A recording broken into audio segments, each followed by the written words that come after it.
Nuestro sermón el día de hoy, hermanos, se titula Consumado es, Tetelestai, en griego.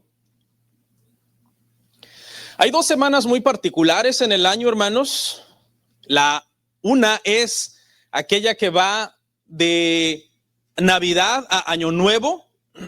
Esta semana es muy peculiar, se le conoce como la semana muerta en el mundo. Se le llama así porque es una semana en que casi uno ya no hace nada, pasa descansando todos esos 8 días desde el 24 de diciembre hasta el 31. Y esa semana tiene esa peculiaridad, es como de pereza, como que uno no hace nada, como que hasta se te olvida qué día es, si es 26 o 27. Andas perdido porque anda uno enfiestado y con mucha celebración. La otra semana, hermanos, bien importante en el año es la semana que va del Domingo de Ramos al Domingo de Resurrección, que es lo que se conoce como la Semana Santa. Algunos le llaman también la Semana Mayor, otros le llaman la Semana de la Pasión de Cristo. Esa es la semana en la que estamos ahora. Estamos hoy en Viernes Santo. Esa semana cada día tiene un nombre. Por ejemplo, comienza con Domingo de Ramos. Anoche fue Jueves Santo porque se celebra la última cena. Jesús ora en Getsemaní y es arrestado. Y luego hoy es el día de la crucifixión de Cristo. Viernes Santo se le conoce en la tradición y el domingo se conoce como Domingo de Resurrección. Esta semana, hermanos, en el calendario litúrgico de la iglesia en sí no fue diseñada para tomar vacaciones. No fue ese el propósito con el que la iglesia comenzó a celebrar esta semana, sino como una semana de retiro espiritual, de reflexión, de ayuno, de meditación, de precisamente meditar en la obra que Cristo ha hecho en la cruz por nosotros.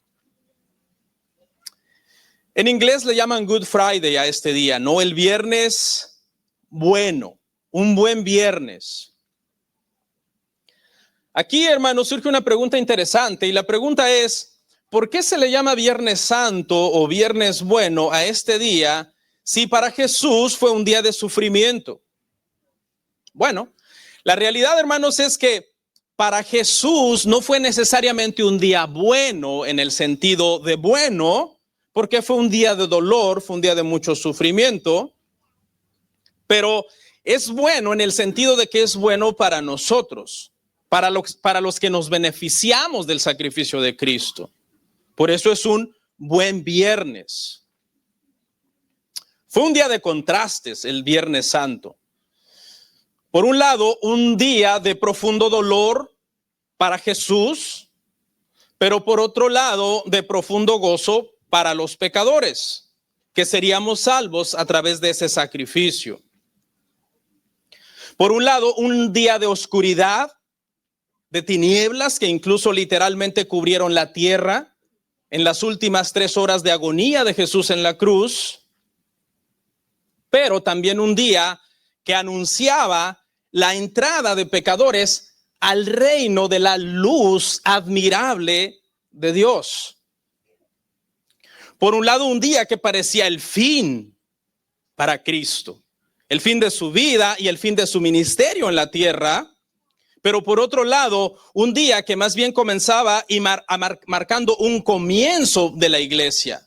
El día en que Cristo, después de su resurrección y de su estancia con los discípulos, 40 días, les iba a comisionar para que llevaran el evangelio a todo el mundo. No era el fin entonces, más bien fue el comienzo de la iglesia y de la evangelización del mundo. En pocas palabras, hermanos, consumado es, aparentemente quiere decir que todo ha terminado, porque eso es lo que significa, pero en realidad, en otro sentido, más bien significaba que todo había comenzado. Porque acuérdese que en el Génesis tenemos en la creación, el inicio de las cosas, y en el Evangelio tenemos la recreación. el hacer nuevas todas las cosas otra vez por medio del evangelio. Es precisamente por eso que somos llamados nuevas criaturas en Cristo. El día de hoy, hermanos, vamos a ver tres cosas basado en Juan, capítulo 19, versículo 30. Estos tres puntos son los que quiero que meditemos el día de hoy. En primer lugar, ¿qué quiere decir consumado es? En segundo lugar, ¿qué fue lo que se consumó en la cruz? Y en tercer lugar, ¿qué significa consumado es en la práctica?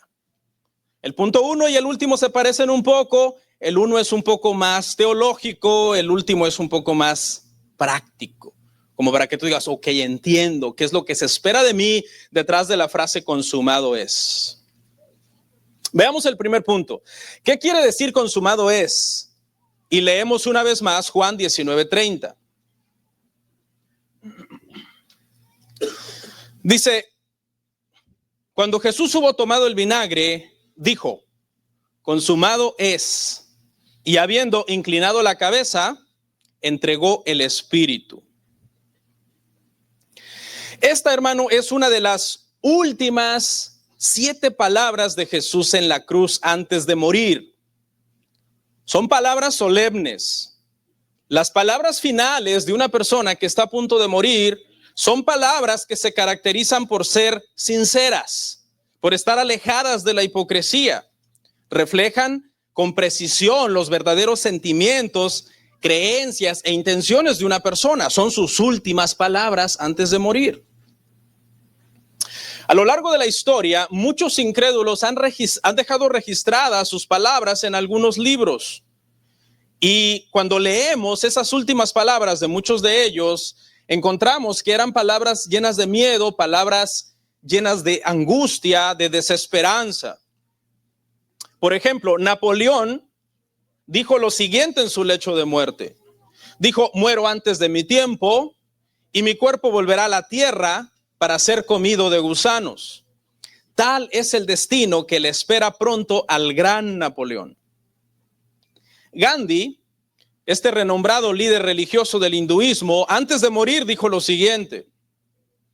Dijo, mis días están contados, es poco probable que viva mucho tiempo más, tal vez un año o un poco más. Dijo, por primera vez en 50 años me encuentro en un Senegal descorazonador. Todo a mi alrededor es oscuridad. Dicen que cuando Karl Marx estaba muriendo en su cuarto, le preguntaron cuáles eran sus últimas palabras. Y muy enojado, este hombre corrió a la gente del cuarto y les dijo, salgan de mi cuarto, las últimas palabras son para aquellos que no dijeron lo suficiente. Obviamente estaba mal, ¿no? Cristo refuta a Karl Marx porque las palabras de Cristo antes de morir son consideradas, hermanos, unas de las frases más hermosas a lo largo de la historia, una de las expresiones más bellas y con una profundidad que se podría escribir un libro detrás de cada una de las últimas 7 palabras de Jesús en la cruz. Consumado es. Todos los hombres, hermano, al morir seguramente dejaremos algún pendiente, alguna cosa que dejaremos pendiente, alguna cosa que tuvimos que haber dicho y no dijimos, algún trabajo que quizás tuvimos que haber hecho y no lo hicimos. Me gusta leer mucho biografías de predicadores y me llama mucho la atención que he leído sobre muchos predicadores que la semana que murieron, una de las cosas que encontraron sobre el escritorio de ellos fue su sermón que estaban preparando para el domingo. Y ya no lo terminaron. Porque usted sabe, eso uno como predicador se dedica a hacer sermones. Si yo muero el viernes, un viernes, por ejemplo, lo más seguro es que en el escritorio van a encontrar todas mis notas del sermón que yo estaba preparando para el domingo. Los seres humanos, es bien difícil que al morir podamos decir consumado es decir, todo está terminado, todo lo que tenía que hacer lo hice y todo lo que tenía que decir lo dije. No, algo va a quedar pendiente. Pero Cristo pudo decir, consumado es, con autoridad, todo está terminado, porque resulta que toda la obra que el Padre le había encomendado hacer, la terminó. Y espero, al terminar el sermón hoy, usted pueda comprender esto. Esta frase, consumado es, como aparece en nuestras Biblias en español, o tetelestai, como aparece en el griego, o consumatum est en el latín, es una frase bien interesante, especialmente si la miramos en el griego, que fue el idioma original en el que se escribió el Nuevo Testamento. Tetelestai tenía muchos significados en el mundo antiguo cuando se usaba. Consumado es, por ejemplo, para mencionarle varias de las aplicaciones de esta palabra, quería decir en algún sentido paz entre dos partes. Se usaba para decir que dos partes estaban en paz después de que arreglaban un problema, estas dos partes. Ya fuera una deuda o fuera un disgusto, estas dos partes quedaban en paz. Se podía usar esa frase, tetelestai. Y esto es exactamente lo que Cristo vino a hacer por nosotros. Cristo vino a hacer la paz entre Dios y el hombre. Mire lo que dice uno de los versículos más hermosos de la Escritura, Romanos capítulo 5, versículo 1. Justificados pues por la fe, tenemos paz para con Dios por medio de nuestro Señor Jesucristo. Tetelestai, esta es una de las aplicaciones de los usos de tetelestai, hacer la paz entre dos partes, reconciliar a dos partes, ya sea que había un disgusto por algún problema o por alguna deuda. Consumado es, fue un grito, hermanos, de Cristo en la cruz, con el cual también estaba diciendo todas las profecías del Antiguo Testamento que hablaban sobre mí se han cumplido. Cristo, hermanos, es el cumplimiento más exacto del lenguaje profético del Antiguo Testamento. Es increíble la cantidad de profecías que nosotros encontramos cumplidas, hermano, en Cristo. Por ejemplo, consumado es, significa que la simiente de la mujer que se prometió en el Génesis que iba a tener un hijo, finalmente había aplastado la cabeza de la serpiente. Por eso lo miramos herido en la cruz, porque todas esas heridas representan la mordedura de la serpiente, porque mientras la serpiente lo iba a morder en el calcañar, él iba a aplastar a la serpiente en la cabeza. Consumado es, también significa que este es el cordero, el verdadero cordero de Abel, sacrificado para el perdón de nuestros pecados. Así como el cordero de Abel fue ofrecido con fe, y por eso es que su ofrenda fue aceptada en comparación con la de Caín. Cuando Cristo dice consumado es, también es el cumplimiento de aquel pasaje que dice que una serpiente de bronce iba a ser levantada en el desierto para que todos aquellos que habían sido mordidos por las serpientes ardientes miraran a esa serpiente de bronce y fueran sanados. Cristo estaba diciendo, yo soy el cumplimiento de esa palabra. Miradme a mí. Miradme y sed salvos, ¿no? Hay un pasaje en Isaías bien hermoso que dice, miradme y sed salvos, todos los términos de la tierra. Es el pasaje con el que se convirtió Spurgeon. Cuando escuchó ese sermón, dado por cierto por un hermano que ni era el pastor, porque ese día el pastor no pudo ir a la iglesia por una nevada terrible que no lo dejó llegar, dice que Spurgeon sintió que esa palabra, mirad a mí, sed salvos, fue como algo que traspasó su corazón. Que la palabra de Dios, hermano, tiene poder para salvarnos. Consumado es, también significa que los cardos y las espinas que produjo la tierra a causa de la maldición, ahora estaban ceñidas en la cruz del Salvador. Y muchas otras profecías que yo le podría citar, que consumado es, significa todo esto se ha cumplido. Por ejemplo, se profetizó de qué tribu vendría, Génesis 49:10, que nacería de una virgen, Isaías 7:14, que nacería en Belén, Miqueas 5:2, que sería despreciado por los hombres, Isaías 53:3, que sería traicionado por uno de los suyos, Salmo 41:9, que sería vendido por 30 piezas de plata, Zacarías 11:12, que en su juicio se quedaría en silencio, Isaías 53:7, que sus manos y sus pies serían perforados, Salmo 22:16. que se burlarían de él, Salmo 22, 6 al 8, que sería crucificado con malhechores, Isaías 53, 12, que le darían a beber vinagre, Salmo 69, 21, que su costado sería traspasado, Zacarías 12, 10, que lo desnudarían y repartirían su ropa, Salmo 22, 18. Si ve, la frase es corta, pero la frase tiene un profundo significado. Consumado es, no fue un grito de derrota, fue un grito de victoria. No dijo, estoy acabado. Dijo, todo se ha acabado.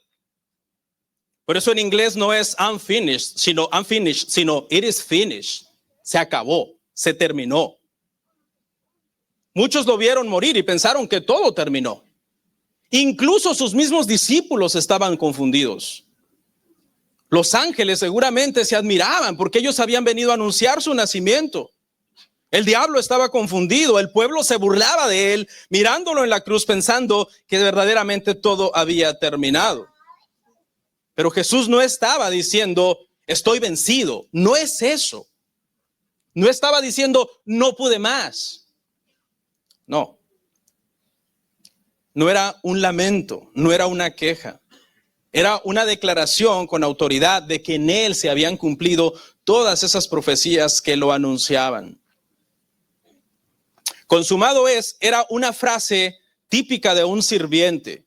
Cuando un señor mandaba a un esclavo a hacer un trabajo, a hacer una tarea, una de las frases que podía usar era consumado es, tetelestai, tarea cumplida. Misión cumplida, ya está, lo logré, he terminado.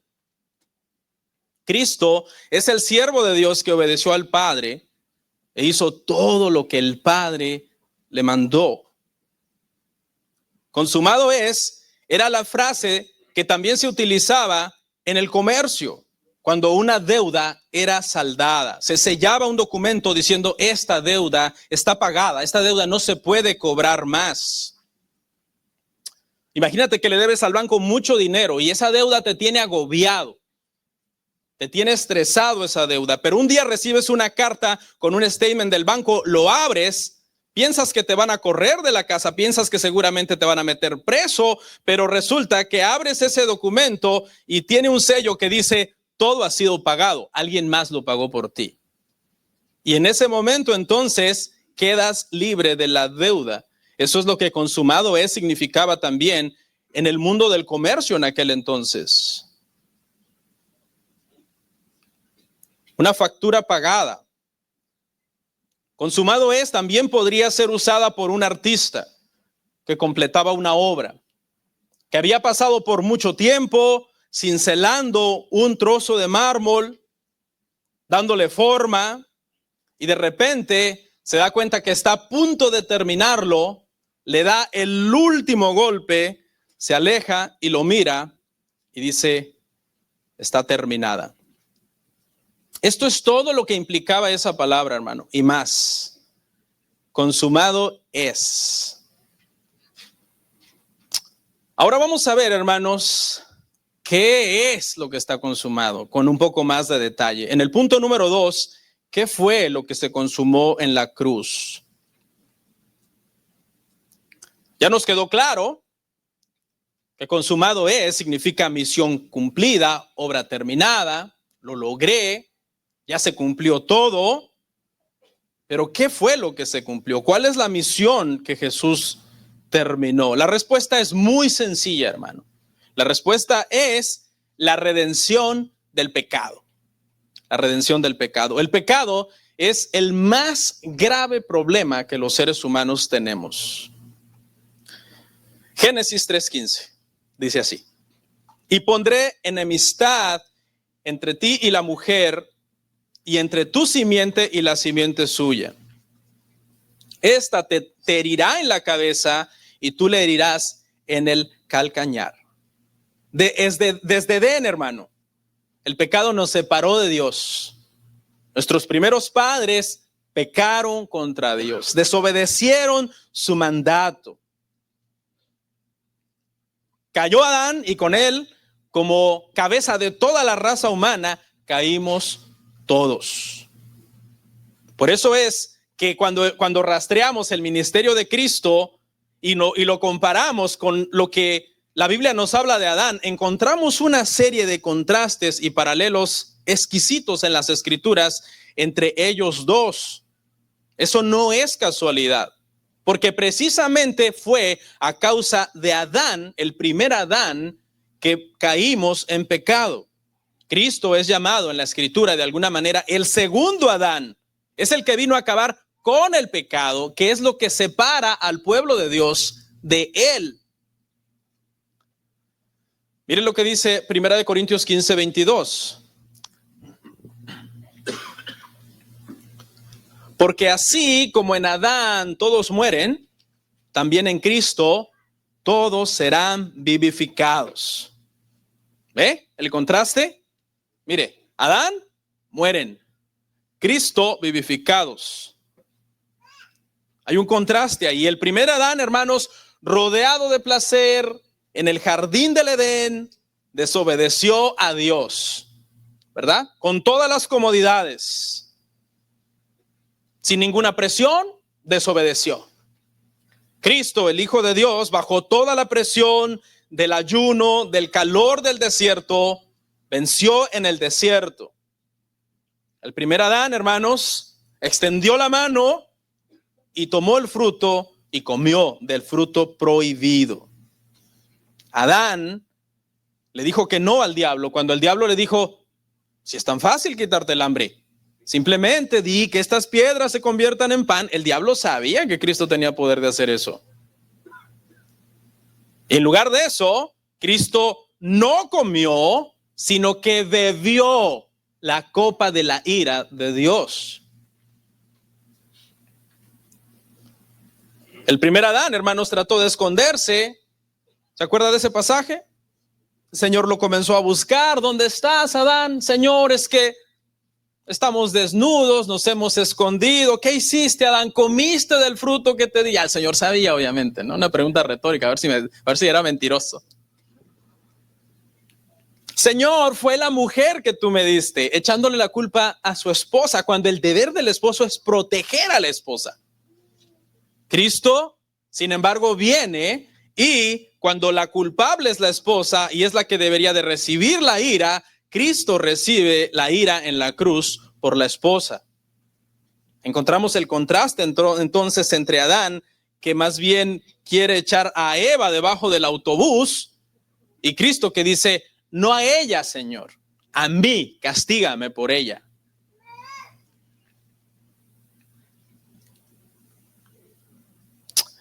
Ireneo, hermanos, dijo lo siguiente: el Hijo de Dios se hizo hombre para que lo que habíamos perdido en Adán, es decir, ser conforme a la imagen y semejanza de Dios, lo recuperemos en Cristo Jesús. Cristo se ha hecho lo que somos nosotros para llevarnos a ser lo que Él es. Esta es una frase de Ireneo, uno de los primeros cristianos de la iglesia, y entendió muy bien estos contrastes entre Adán y Cristo.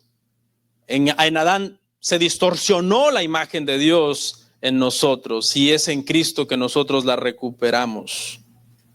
La serpiente, hermanos, que tentó al primer hombre, ¿quién fue ese personaje? ¿Alguien se acuerda?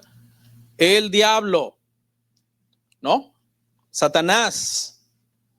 Vino, tentó, hizo caer a toda la raza humana, entró el pecado en el mundo, con el pecado la muerte, la enfermedad y todas esas, hermanos, circunstancias que nos aquejan, maldición sobre el trabajo, maldición sobre dar a luz para la mujer, incluso maldición sobre la tierra, incluso la tierra misma necesita ser, hermano, restaurada cuando el Señor Jesucristo regrese en su segunda venida. Porque todo eso causó el pecado, todo eso causó esa serpiente desde el principio. Cristo vino a revertir todo eso. Eso es lo que consumado es, significa teológicamente. La cruz no fue la derrota de Cristo. La cruz fue la derrota del diablo. Eso fue la cruz. Mire lo que dice Colosenses capítulo 2, versículo 15.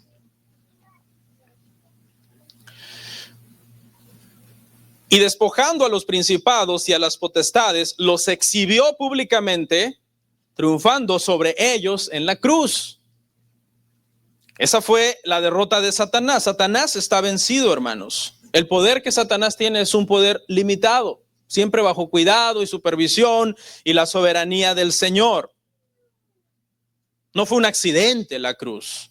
Estaba dentro del plan eterno de Dios. Dice que ya había escrito en el libro de la vida del Cordero los nombres de todos aquellos que iban a creer en ese sacrificio desde antes de la fundación del mundo. Eso no fue un accidente.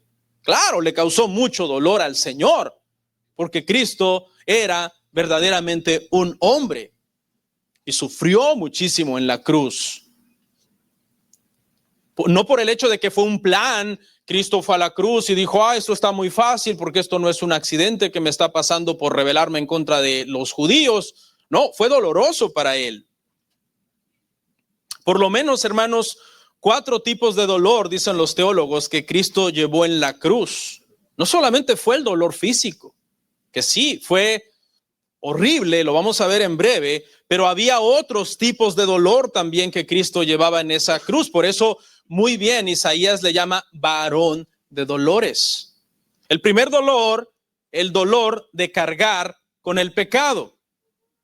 Es un dolor grande para el Señor Jesucristo. Imagínese, usted que no es santo perfecto como Cristo, cuando usted peca y usted siente culpa, ¿qué siente?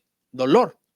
Dele gracias a Dios si peca y siente dolor, Porque sería un problema si usted peca y no siente dolor. La culpa, la conciencia, se puede sentir angustiado, se puede sentir incluso hasta enfermo físicamente a causa del pecado. Cristo, ahora imagínese, tú cuando pecas llevas el dolor que tuyo nada más, ¿verdad? Pero cuando el pecado del mundo estaba sobre Cristo, llevaba el dolor y la culpa que causaba el pecado de todas las personas que él había de redimir, desde Adán hasta la última persona elegida, hasta el fin del mundo. ¿Se imagina la angustia, el estrés? Ahorita voy a hablar un poco más del nivel de estrés que llevó Jesús cuando lleguemos al dolor físico. Pero todo esto implicaba la culpa, hermano, que de alguna forma reposó sobre el Señor. ¿Por qué cree usted que Jesús cuando estaba en Getsemaní dijo, Señor, si es posible que pase de mí esta copa? Señor sabía lo que se venía, hermano.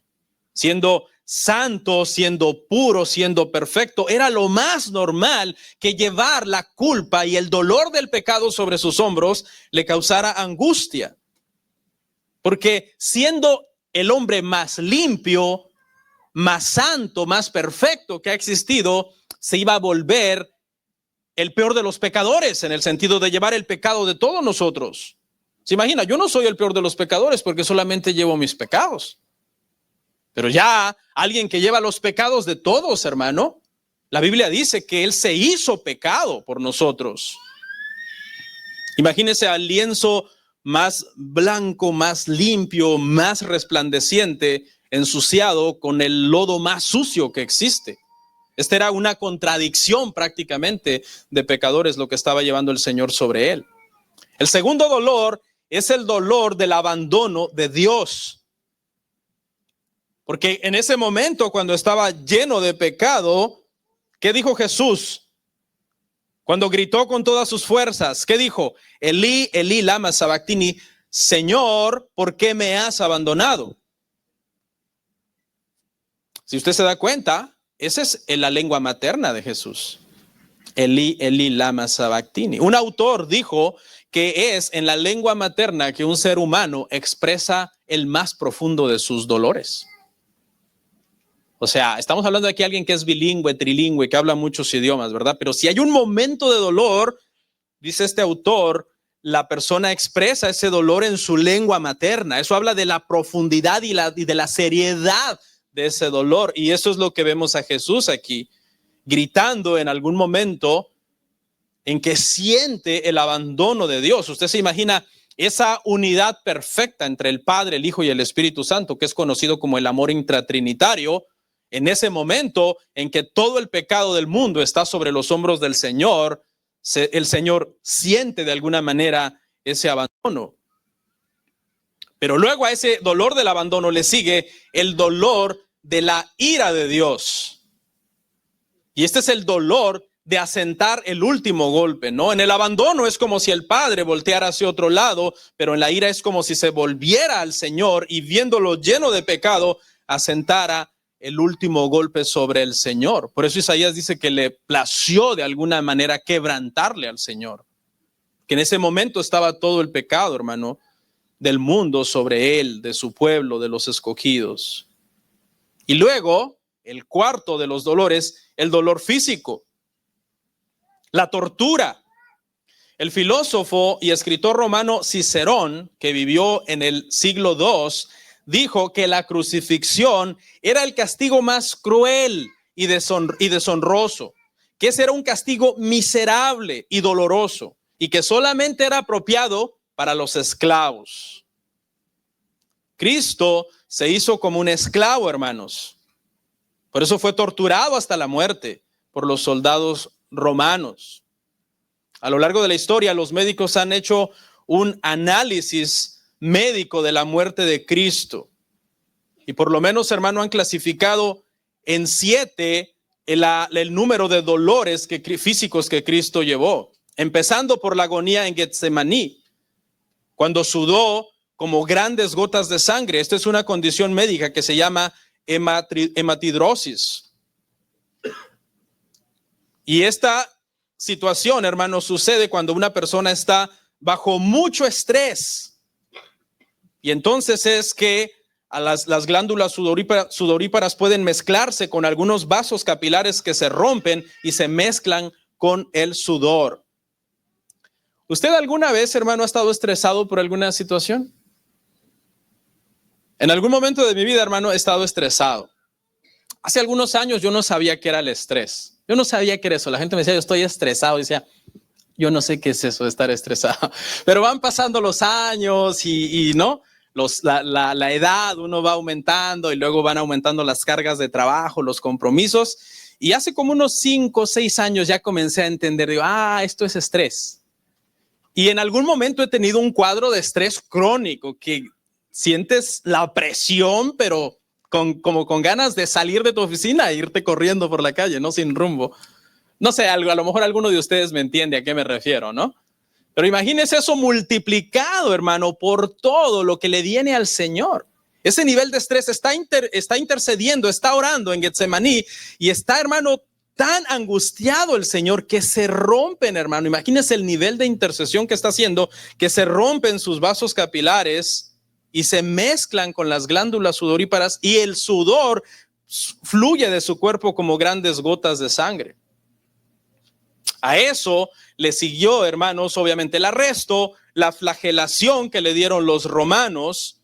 La película La Pasión de Cristo, dicen algunos historiadores que lo pinta muy bien, porque este no era un látigo cualquiera, se llamaba flagrum y tenía ciertamente en la punta pedazos de hueso, algunas puntas cortantes, de tal manera que cuando la persona era azotada, hermano, se dañaba profundamente el tejido muscular y provocaba un profuso sangrado. Los médicos dicen que este sangrado, cuando es muy exagerado, puede llevar a la persona a un shock hipovolémico, que es decir, es una pérdida de sangre muy extrema.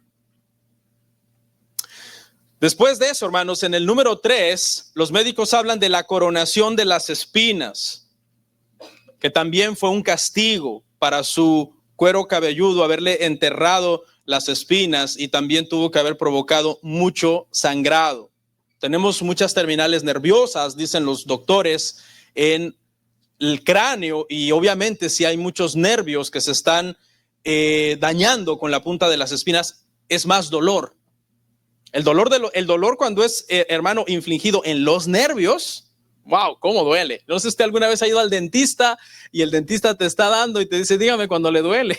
Y te dan ahí en un nervio algo que tú sientes que es un dolor como en la médula, no lo sabes explicar. Después de eso, hermano, le tocó cargar la parte de la cruz que llevó hasta el Gólgota, hermanos.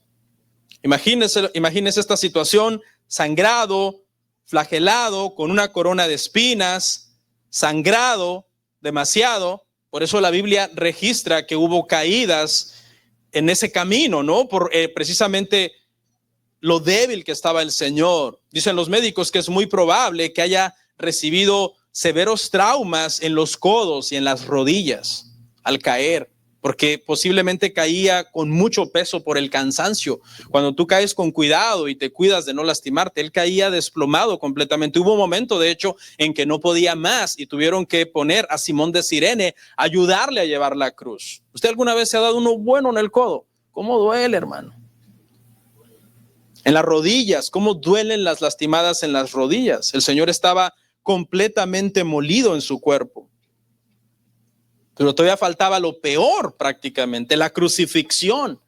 Enterrarle, hermano, clavos en las muñecas, porque dicen los expertos que tuvo que haber sido en las muñecas, donde fue clavado el Señor, y en los pies, donde precisamente están unos nervios que se llama el nervio mediano de la muñeca, que causa uno de los dolores más insoportables que puede experimentar una persona. Una vez vi una película, no sé si alguna vez la vieron, de un hombre que fue a caminar a un lugar y lamentablemente una piedra le cayó en la mano y quedó atrapado. Y él tuvo que cortarse la mano para poder irse. Y llegó a un punto, perdón por lo crudo de la situación, está la película, ¿no? Fue real, basada en la vida real. Y llegó un punto en donde al llegar a cierto nervio no lo podía cortar.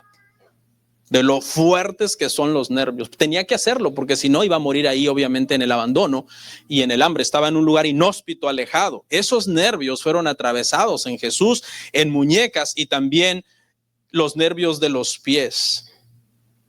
Cuando hay un dolor en el nervio, te lanza unas olas de dolor por todo el cuerpo. Tremendo.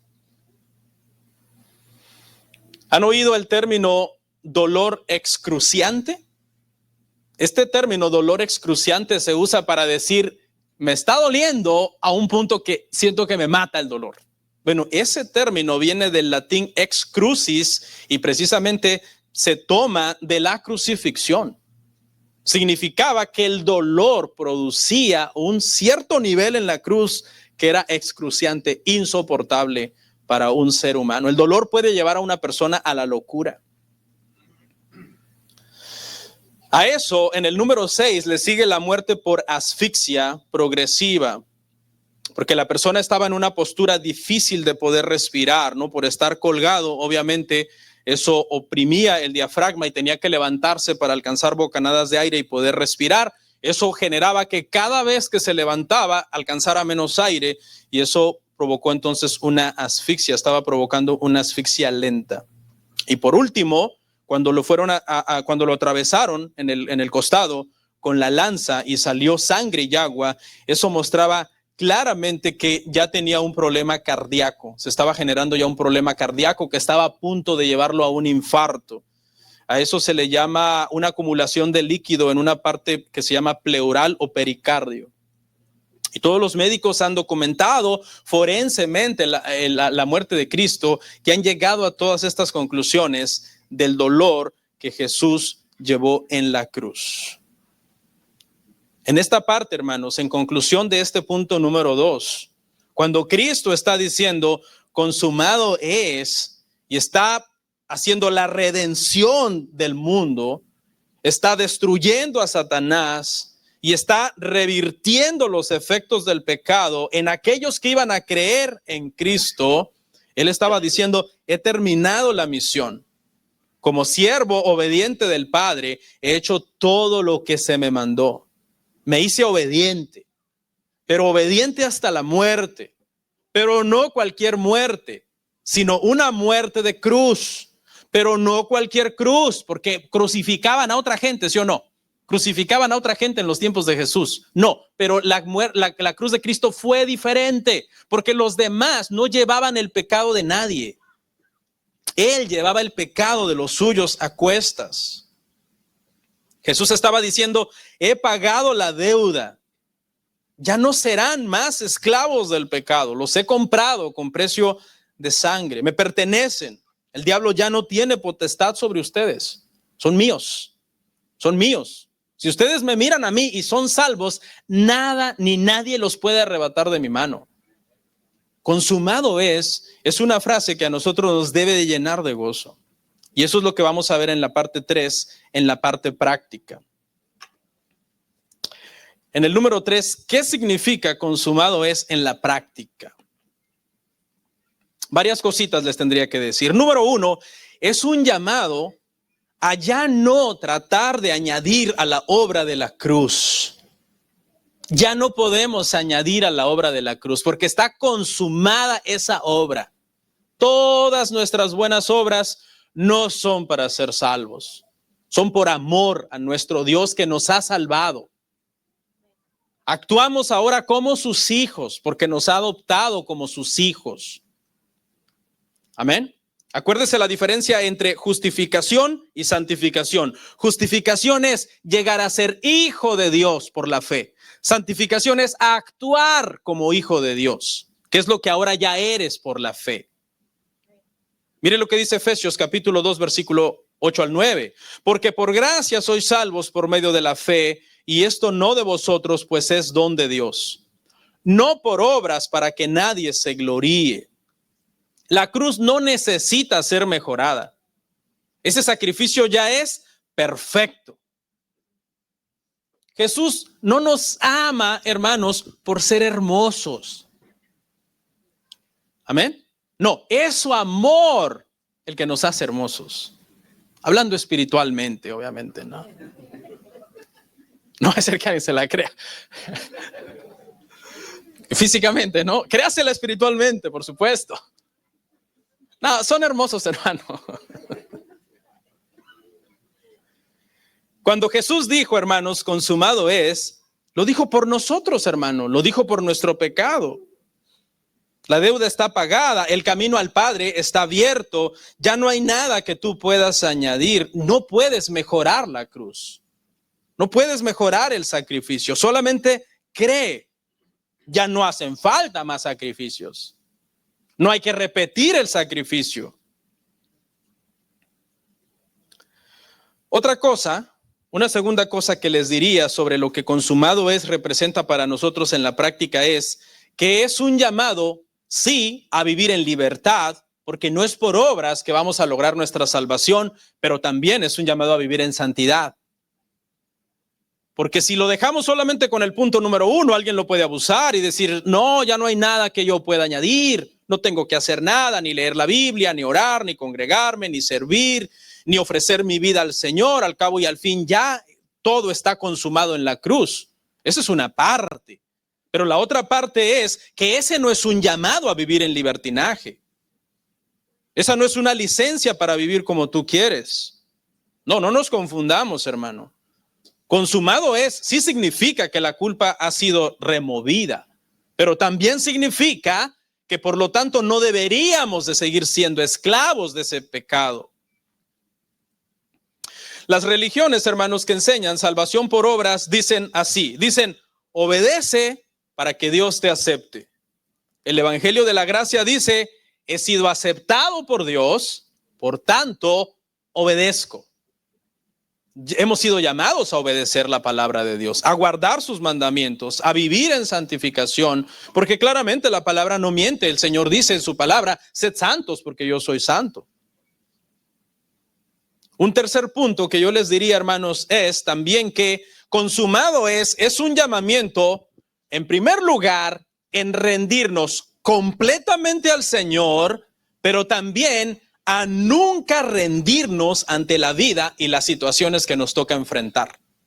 Cristo es un ejemplo de valentía para nosotros, hermano. Consumado es una prueba de que Jesús no se rindió. Jesús no se dio por vencido en ningún momento, sino hasta que logró completar la misión que le había encomendado el Padre. Dice que el Padre no escatimó en nada, sino que nos dio a su Hijo. Y cuando el Hijo vino, Él se entregó plenamente también, sin guardar nada para sí, sino entregándolo todo para nosotros. Entonces, consumado también es un llamado a nosotros a vivir en valentía, a vivir en fe, a vivir en esa victoria que el Señor logró en la cruz, a levantarnos de las pruebas que a veces nos pasan en nuestra vida y seguir adelante. Porque el Señor Jesús no solamente dijo consumado es muriendo en la cruz, sino que también ya había dicho a sus discípulos, si quieren ser mis discípulos, tomen su cruz y síganme. Mire lo que dice Lucas 9:23, nuestra última cita de hoy. Y decía a todos, si alguno quiere venir en pos de mí, niéguese a sí mismo, tome su cruz cada día y sígame. Sígame. Es un llamado también entonces, hermanos, a seguir adelante. La obra el Señor ya la terminó en la cruz. Ahora a nosotros nos toca, hermano, seguir al Señor. La salvación es gratis. El discipulado nos costará la vida. No sé si esas frases resultan confusas para alguien. Pero entonces es por fe o es por obras. No se confunda. Le estoy diciendo que la salvación es gratis. El discipulado nos costará la vida. Si no, explíqueme por qué muchos misioneros que fueron a llevar el evangelio a muchas partes en el pasado murieron en la misión. ¿Acaso lograron su salvación por medio de su muerte? Claro que no. Eran hijos de Dios, pero estaban dispuestos a darlo todo por el Señor. En conclusión, hermanos, cuando nuestro Señor Jesucristo fue juzgado y condenado ante un juez terrenal, lo fue para que nosotros pudiéramos ser juzgados y absueltos de la condena que merecíamos ante el juez celestial. Eso es lo que consumado significa. El Señor nos ha salvado, ha terminado toda su obra, nos ha dado ejemplo para que nosotros también, hermano, tomemos nuestra cruz, le sigamos y le sirvamos.